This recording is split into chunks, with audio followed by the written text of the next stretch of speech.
No freaking way, look at that. I cannot understate that today is stupidly hot. We had 3 straight days of thunderstorms, so it's just very uncomfortable. But what makes it more comfortable is coming out to a brand new spot and starting to pull gold out just like that. And just like this, because I have also been at it. We have not worked very hard today. I shall explain all in a second. Look at this. Look at it. Look at all of it. Oh, that's monstrous. So, we located a new area of the drift mines and we're doing nothing other than scraping clay up. Although it is extraordinarily limited water up here, the only reason we got water is because of those thunderstorms. That is as rich, if not richer, than some of the best spots I've got in the actual creek itself. Cleaning out gold from black sand concentrates is amongst one of the most challenging things you will do as a gold prospector. And after seeing what came out in just the oversized material from this cleanup, I have to share it with you. All of these here are pieces of gold and gemstones, including a magnificent specimen that came out in the +20 mesh.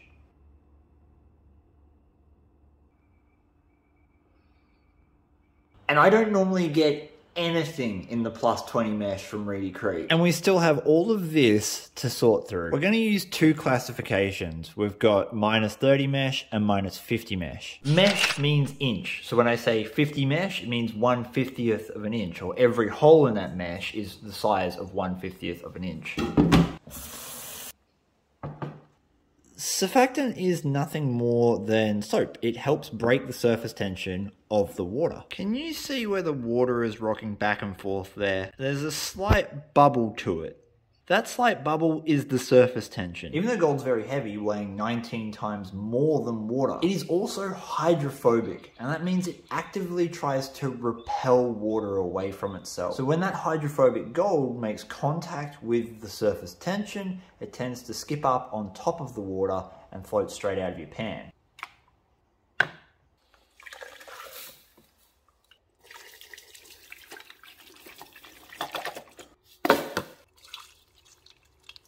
Moment of truth, is there any gold in the +30 mesh?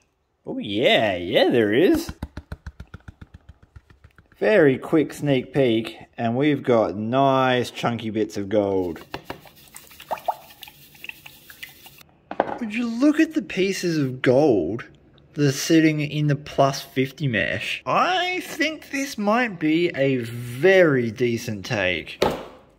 We now have our 3 classifications. We've got our +20 mesh, our +50 mesh, and our -50 mesh. And I think it's appropriate to go from biggest to smallest. By working each mesh size individually, it saves you a lot of headaches trying to separate the really big black sand like this from the very tiny gold. And you can simply do it with a pan quite quickly. If there's any gold in here, we should start to see it. And there's our first little piece. Oh yeah.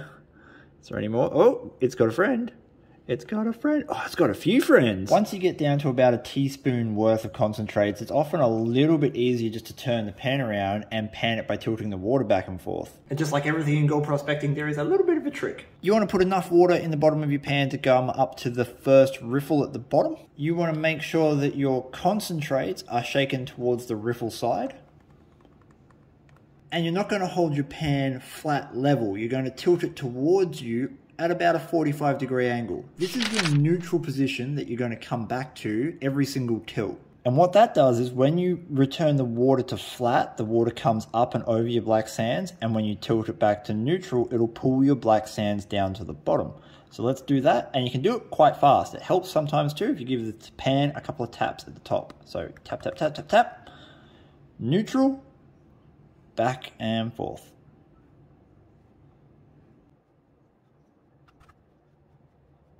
And then once you start getting a big accumulation of black sands down the bottom, you can simply shake them straight out of the pan. And look at that. We have some nice coarse flakes in here. That little bank deposit was paying out big time. And there we have it.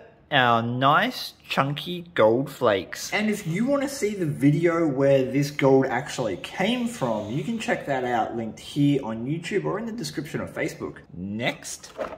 The gold in my area is pretty fine. That means that the smaller the classification we go through, the more gold we're likely to see. Plus 20 mesh, plus 30 mesh, plus 50 mesh, and our minus 50 mesh. Now another tool that might help you is a magnet. But in my area, our black sands are made from tin, and tin is non-magnetic, so this is useless for me. But for you, it really might work. You can add it in at any stage, but usually the smaller the black sand and the smaller the gold, the more important one of these becomes if you have magnetics. And just to illustrate the point, this is a floating magnet, and you can see there's practically no magnetics on there at all. We plop it in the pan, add some Fisher's House, shake it all around, and if you had a lot of magnetics at this point, this magnet would be absolutely loaded, but it's not. And we just literally repeat the same exact process. This one just takes a little bit longer because we have to go a lot more carefully because of how fine the gold is and how dense that black sand is. As we get down a little bit more, I'm starting to see the gold pop out through the black sands. Now the black sands aren't just made up of tin. In this case, they're made up a whole heap of different minerals. And the finer it gets, the better it compacts together and the harder it is to shift.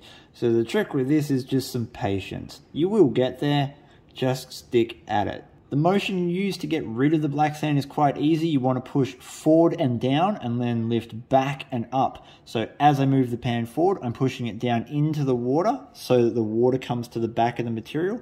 And then I'm reversing that movement, so I'm lifting the pan up and out of the water, and that's what carries the material over the edge of the pan.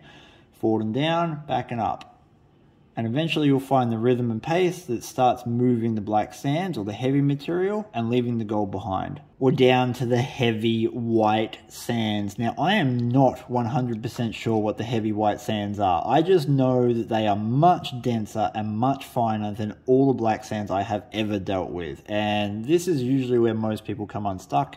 You just have to take your time with it. It's exactly the same process. It will move, but you might have to use a bit more force. And I think we're about to see some gold. Look at that. That is a nice take. That is healthy as. I wasn't expecting that much gold. I mean, the black sands that came out in the initial cleanup on the creek, they looked good, but dang. Dang! I have been test panning and exploring the workings around where this gold came from for a little while now, and the more I do it, the more I believe that this gravel is original ground that was left untouched by the old timers. Remember how I said gold floats?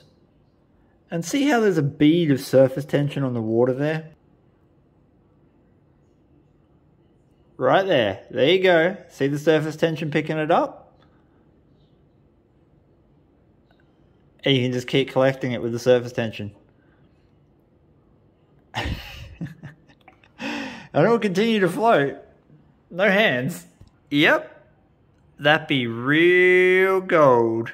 Floating on the surface tension. Ladies and gentlemen, this is our gold. How freaking good does that look?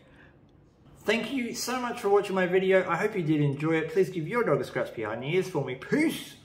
And I'm out.